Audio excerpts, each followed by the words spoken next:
Good morning. We're here with lesson 43 of A Course in Miracles, and we're going to begin with a prayer.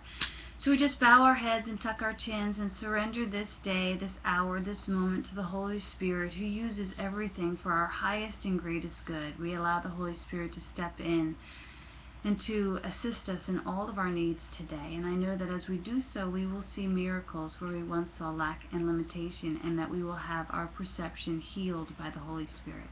So grateful for this and so much more. I release these words knowing that they are fulfilled, and I let it be. So today's lesson 43. God is my source, and I cannot see apart from Him. Perception is not an attribute of God. He is the realm of knowledge.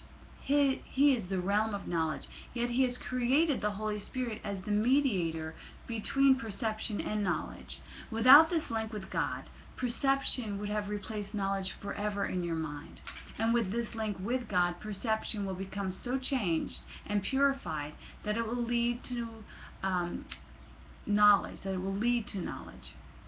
So this is the function as the Holy Spirit sees it. Therefore, this is the function in truth.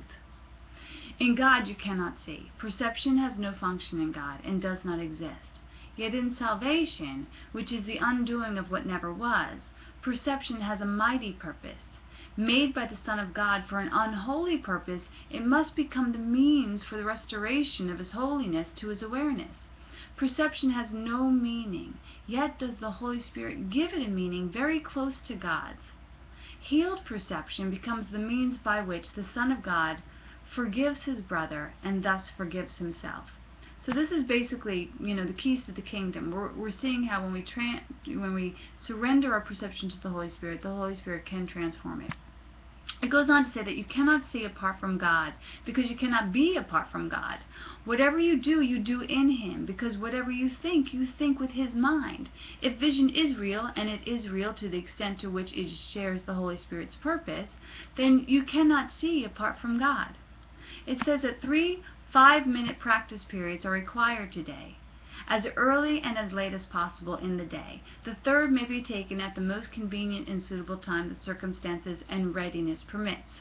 At the beginning of these practice periods, repeat the idea for today to yourself with eyes closed, and then glance around you for a short time, applying the idea specifically to what you see. 4 or 5 subjects for this phase of the practice periods are sufficient. You might say, for example, God is my source, I cannot see this desk apart from Him. God is my source, I cannot see this computer apart from Him. God is this lamp, I cannot see this lamp apart from Him. God is this sun, I cannot see this sun apart from Him.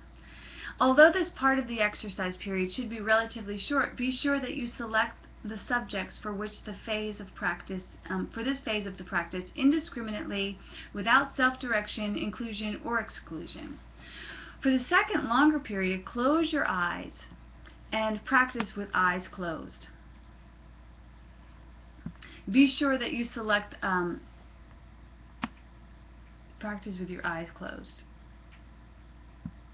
Okay.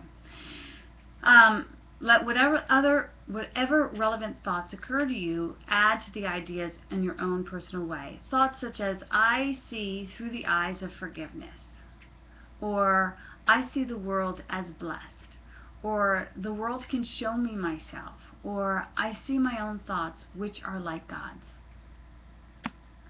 Any thoughts related more or less directly to today's idea is suitable.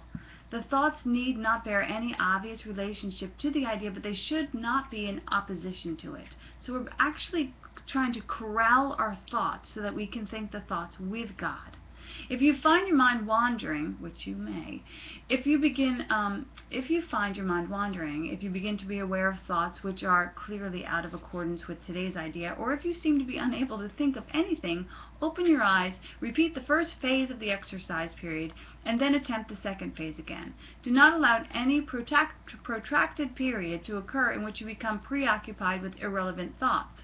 Return to the first phase of the exercise as often as needed to prevent this. So it says if your mind starts to wander while you're in this second phase of just being with the thought of, I think nothing outside the thoughts of God, if it starts to wander into your to-do list or whatever, then bring it back, open your eyes, begin again looking around with the beginning suggestion of, God is my source, I see this lamp in God. God is this, my source, I see this ukulele in God. Now you know what my house looks like. And then go back into closing your eyes and practicing it with your eyes closed. God is my source, I cannot see apart from God. This form of equal application, so it says that practice it throughout the day. This form is equally applicable to anyone you see. If you find yourself in the day, just apply it to people, places, and things. And if you need to apply it to someone, for example, you would say, God is my source, I cannot see you apart from God. This form is equally applicable to strangers as it is to those you think are close to you. In fact, try not to make distinctions between this of any kind. So, again, just apply it to everything.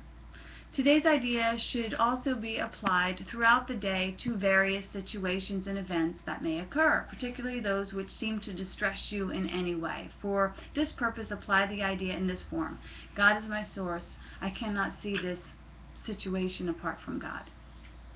If no particular subject presents itself to your awareness at the time, merely repeat the idea in its original form. God is my source. I cannot see apart from Him. Try today not to allow any long periods of time to slip by without remembering today's idea and thus remembering your function. So that is the lesson for the day. We got through it with Liam in the background playing video games. Pretty awesome. So this just shows you can do these exercises wherever you are and with whoever you're with. You cannot see apart from God. God bless.